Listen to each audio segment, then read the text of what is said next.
Hey, what's going on YouTube? Changed locations a little bit. I'm just in my living room, just sitting on the couch now watching some football. We got another review for you. We're doing Harvest Time by Big Boss right out of Raleigh. This one says it's an ale brewed with spices, and as you can see, it's got the skull on it with some sort of a scythe or a sickle behind it, and then it's got pumpkins on one side. And it says, and then over here it's got two boxes that say reap and sow. I don't know if you can see that. But on the website it says brewed with real pumpkins and a proprietary spice blend. So hopefully this will be pretty good. Let's crack it open and see what we got. The only other beers that I've had from Big Boss have been I'm trying to think, Hell's Bell, which is a Belgian pale ale. I don't really like it. It wasn't that good. And then I've had their Blanco Diablo, which isn't bad, but it's nothing special about it. They got kind of a cool cap. You can't really see it on there, but it's got their logo. If I hold it still for a second, you can see it right there. All right, well, let's pour it. I'm pouring it into the same tulip glass I used last time.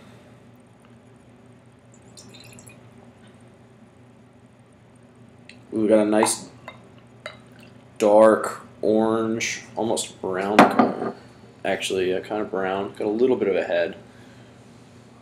If you hold it up to the light, it's got a little. You can see some of the orange hues coming through there, around the bottom and through the corners, but really dark, almost like kind of like an amber color, maybe. Not really too much head, kind of dissipating fast. All right, let's see what it smells.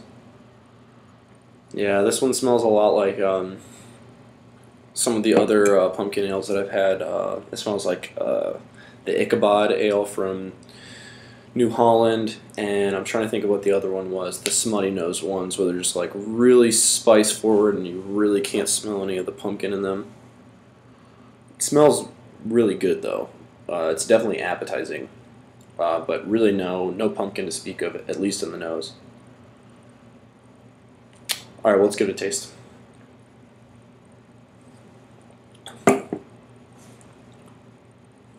Okay, that's pretty good. You're getting a lot of the nutmeg and the cinnamon.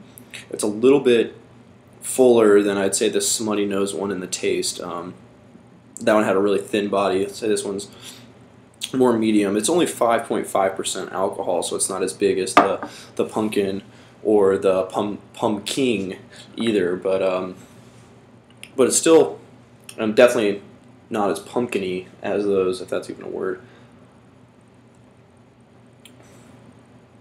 But it's definitely very spice forward towards the front, and then the middle, you're getting a little bit of the pumpkin in there, not too much, and then at the end it's finishing with all the spices. It's got kind of like tingly aftertaste on the tongue.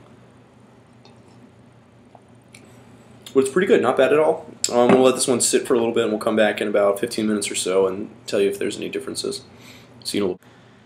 Okay, it's been about 15 or 20 minutes or so. I've been warming it up in my hands a little bit too, so it's about a little bit cooler than room temperature. So let's give it another try and see how it is now. Obviously, the color is still the same. Virtually no lacing to speak of, no alcohol legs or anything like that. But you probably expect that with only a 5.5% alcohol beer. Let's go with the smell. It's a little bit different. It's not as spice forward as it was before, but I'm getting a different kind of a spice now. It kind of smells like, almost smells like an Italian spice, like a little bit of like parsley or something in there. That's kind of weird, but you're still getting the cinnamon and nutmeg and the other stuff like that. Let's go for the taste. Again, really spice forward. When it warmed up, actually the body kind of thinned out a little bit, and it's not, and you don't get the same aftertaste as before.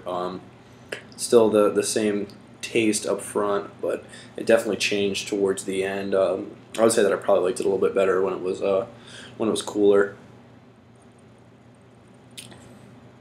Still not bad, but I'd have to group it with some of the other low-end pumpkin beers that you don't really get much pumpkin flavor in. If I had to give this one a rating, I'd probably give it about a high C, maybe in the 76, 77 range. Definitely not as good as Pumpkin or Pumpkin, but probably up there with Smutty Nose and the New Holland one. And another thing, I took a quick trip to Total Wine today, and I picked up a couple things. I picked up this Russian Imperial Stout from Stone, or Imperial Russian Stout, and I thought that that was kind of cool because most places have sold out of these, or have been sold out of these for months, but I was able to find it today.